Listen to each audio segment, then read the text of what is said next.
मैं दैनिक नगर संवाद और टीवी 30 की ओर से आज आप लोगों को एक ऐसी शख्सियत से रूबरू करा रहा हूं जो बिजनेसमैनों के साथ साथ समाज सेवा के कार्यों में भी रहते हैं।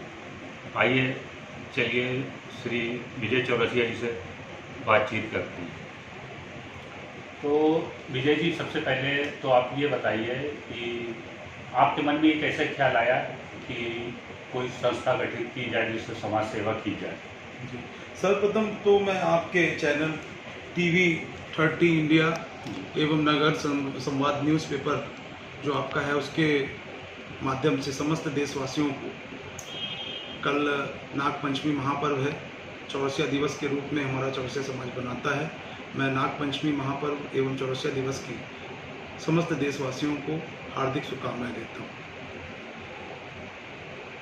और जैसा कि आपने पूछा जी कि हमारा समाज सेवा के क्षेत्र में आने का क्या उद्देश्य है। जी तो मुख्य उद्देश्य देखिए, ये उद्देश्य आपको आपके बड़े बुजुर्गों से मिलता है। जैसे आपको ये हमें विरासत में मिला हमारे पिताजी से। पिताजी भी एक वरिष्ठ समाज सेवी थे। जी नव जागृत चौरसिया समाज के वो अध्यक्ष रहे और सदैव उन्होंने अपना जीवन समाज सेवा में समर्पित किया। 98 में उनका स्वर्गवास हुआ।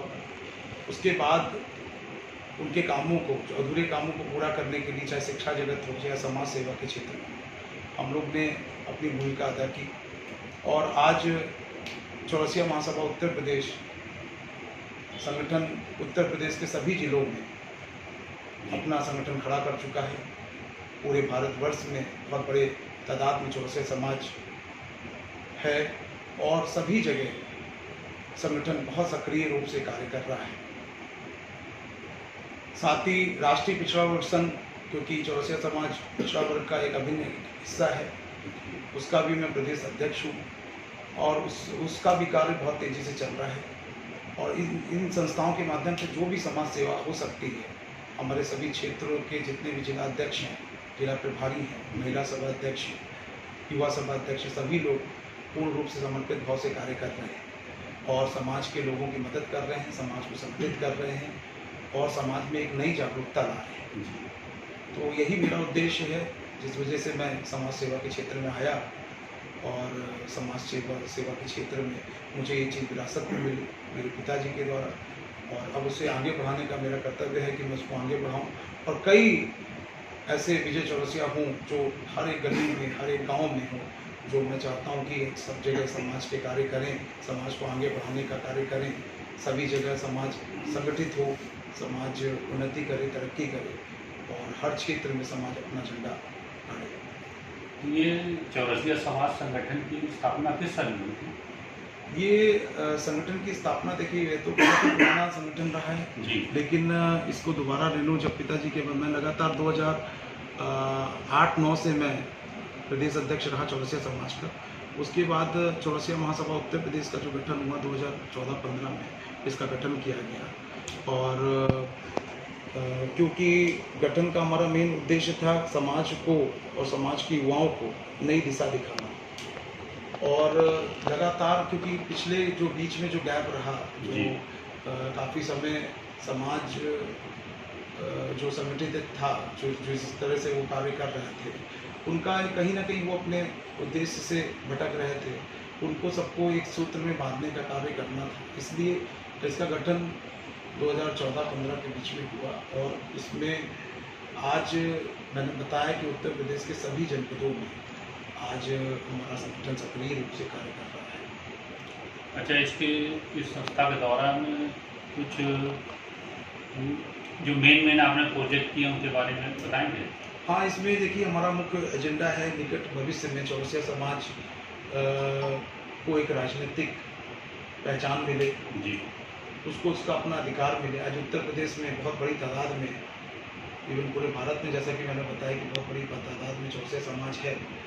लगभग यूपी में चौरसिया समाज 1 से 1.5 करोड़ लोग आबादी है चौरसिया समाज की। जी। तो हमारा मेन मकसद है कि उनको उनका अधिकार मिले, राजनीतिक अधिकार मिले, सम्मान मिले। जो हमेशा उनको उपयोग करके उनको किनारे रख दिया जाता है, फेंक दिया जाता है, उनको कभी मान सम्मान या पहचान नहीं दी जाती। आज कहीं हद तक, बहुत हद तक हम लोग को कामयाबी मिली है और राजनीतिक दल समाज को सम्मान दे रहे हैं और कहीं ना कहीं आप संगठन सक्रिय रूप से कार्य कर रहा है और दिख रहा है हर जगह। कई युवा नेता, हमारे युवा साथी, उनके अंदर नई उमंग, नई तरंग दिखाई दे रही है। इसके अलावा पान किसानों की समस्याएं हैं, पान की खेती से संबंधित है। पान विकास निगम का स्थापना के लिए लगातार मुख्यमंत्री जी से को ज्ञापन दिए गए हैं। पूरे प्रदेश से, हर जिले से, प्रदेश ही नहीं और अन्य प्रदेशों में भी मुख्यमंत्री जी को ज्ञापन दिए जा रहे हैं। मध्य प्रदेश में बहुत बड़ी भूमिका अदा की जा रही है इसको लेके और पूरे देश भर में अब आवाज़ें उठने लगी हैं पान विकास निगम के लिए और पान किसानों को उनका अधिकार मिले। बहुत गरीबी, आज जैसे अब इस टाइम लॉकडाउन के पीरियड में बहुत ज़्यादा गरीबी का सामना किया समाज के लोगों ने, जो बाहर व्यापार कर रहे हैं जाके, और उनको भी बहुत दिक्कतों का सामना हुआ। उनको भी कैसे भी करके मदद पहुंचाने का कार्य हमारे पदाधिकारियों ने किया। साथ में पान किसानों की बात करें तो इस बीच जिस तरह से पान किसानों की हालत बहुत ही नाजुक है, उनको भी लगातार उनके लिए प्रयास किए जा रहे हैं। उनको किस तरीके से हम लोग सरकार से लगातार मांग कर रहे हैं और मैं आपके चैनल के माध्यम से भी मांग करूंगा कि पान किसानों के लिए नई योजनाएं दी जाएं, उनको पान की खेती को कृषि का दर्जा दिया जाए। अभी पान की खेती को कृषि का दर्जा नहीं मिला है, वो उद्यान के अंतर्गत आती है, तो उसको कृषि का दर्जा दे दो, इसलिए पान किसानों को मुआवजा नहीं मिलता है। कई बार उनके पान के जो कीट हैं, बगीचे हैं, वो जल जाते हैं, लेकिन उसके बावजूद भी वो कितना पैसा खर्च करके अपना घर बार बेच के या उसको कहीं ना कहीं गिरवी रख के जैसे तैसे पान की खेती करता है एक गरीब किसान। उसके बाद अगर उसमें कहीं आग लग जाए या कहीं प्राकृतिक आपदा आ जाए, उसके बाद उसको बड़ी समस्याओं का सामना करना पड़ जाता है। तो ऐसी स्थिति में हम लोग ने प्रदेश सरकार से, केवल यहीं उत्तर प्रदेश में नहीं, समस्त पूरे भारत में संगठन के माध्यम से हम लोग प्रयास कर रहे हैं कि हम लोग की सुनवाई हो और उनको, हमारे जो पान किसान हैं और उनको उनका अधिकार मिले। और पान व्यापार से जुड़े हुए जो व्यापारी हैं, जो जैसे पान के जो हमारे पान दरीबे हैं, जो पान के व्यापारी हैं, जो छोटे छोटे व्यापारी हैं, गुमटी वाले हैं, पान सेलर हैं, उन सभी लोगों को उनको अधिकार मिले, उनको उनकी पहचान मिले, उनको सरकार कहीं ना कहीं उनको महत्व दे। और ये तभी हो सकता है जब पान विकास निगम का कोई एक स्थापना हो सरकार द्वारा, तो उसके द्वारा हम लोग अपनी बातें वहाँ तक रख सकते हैं। आज सरकारों को बहुत समस्याओं का पता ही नहीं है कि किस तरह की समस्याओं का सामना करना पड़ रहा है, किस तरीके से पान की खेती होती है। तो इस तरह के मुख्य मुद्दा तो हमारा पान किसानों का है कि उन गरीब किसानों की सुनवाई करें और उनके लिए भी हम लोग की लड़ाई है। और समाज में हमारे शिक्षा, या हमारे संगठन का मेन महत्व है कि हम लोग शिक्षा को बढ़ावा दें, बेटी बचाओ बेटी पढ़ाओ को बढ़ावा दें।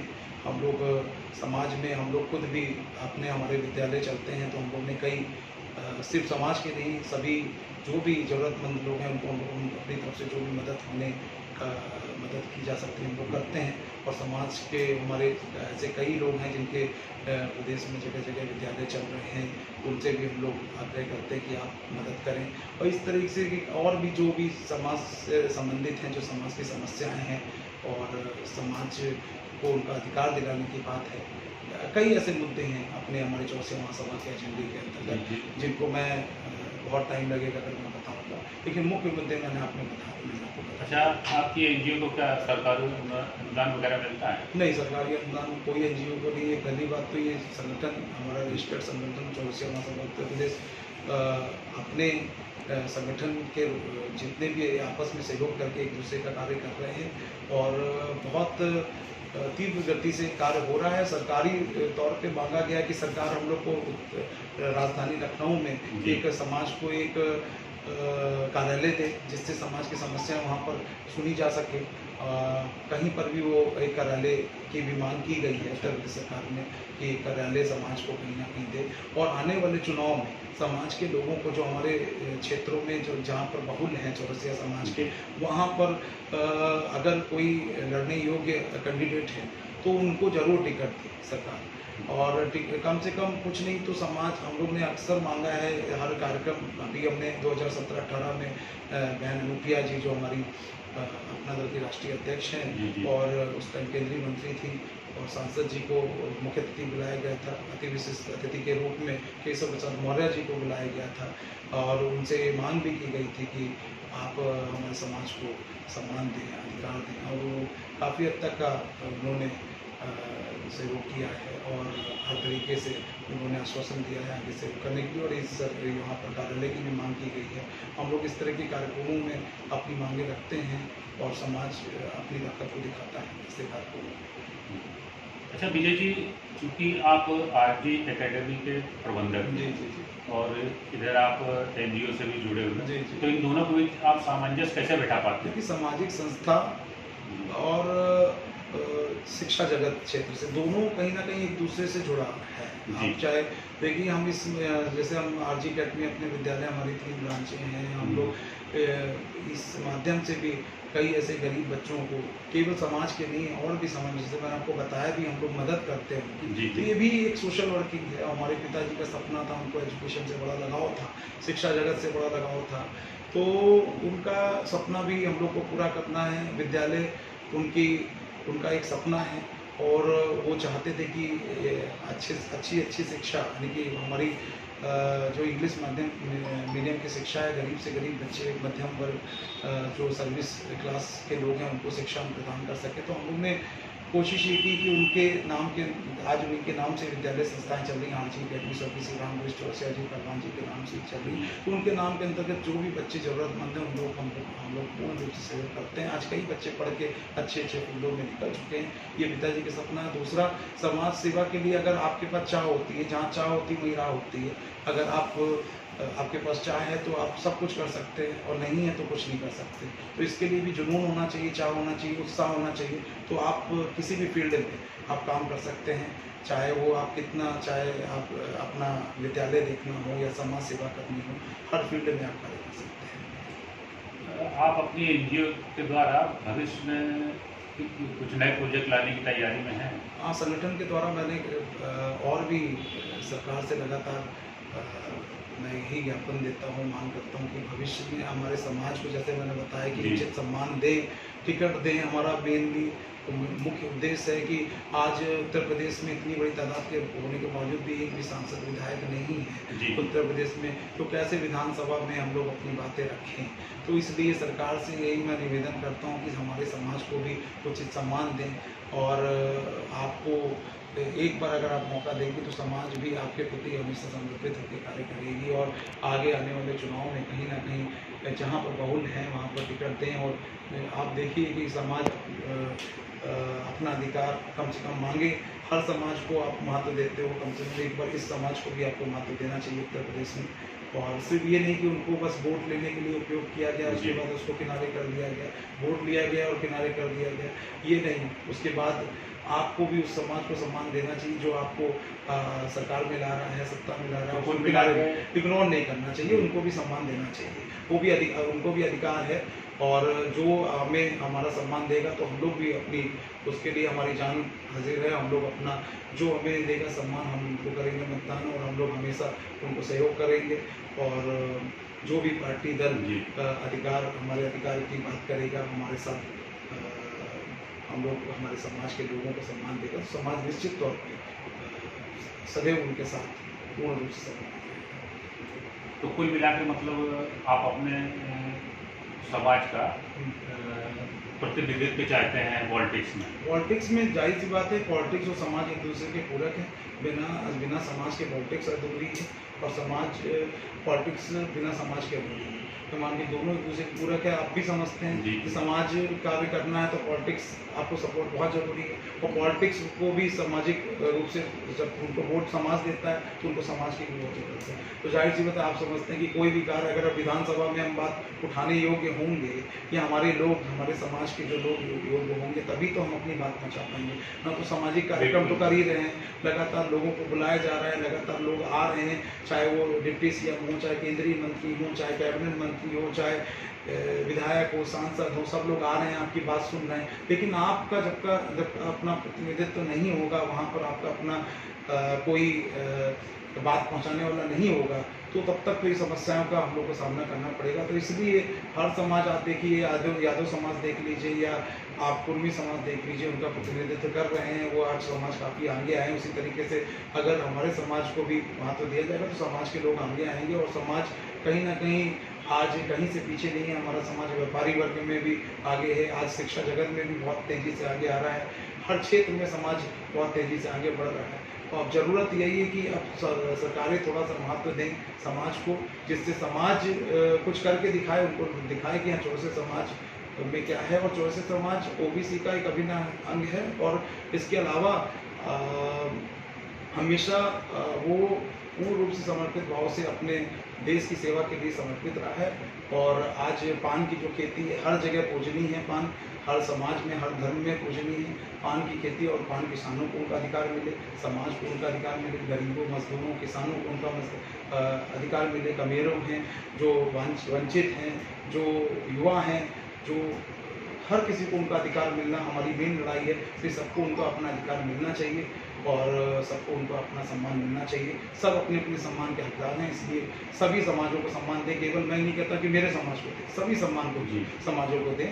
और समाज भी जो भी सरकार उसको सहयोग देगी तो समाज भी उनके साथ पूर्ण रूप से समर्पित भाव से लगेगा और पूरी ईमानदारी के साथ।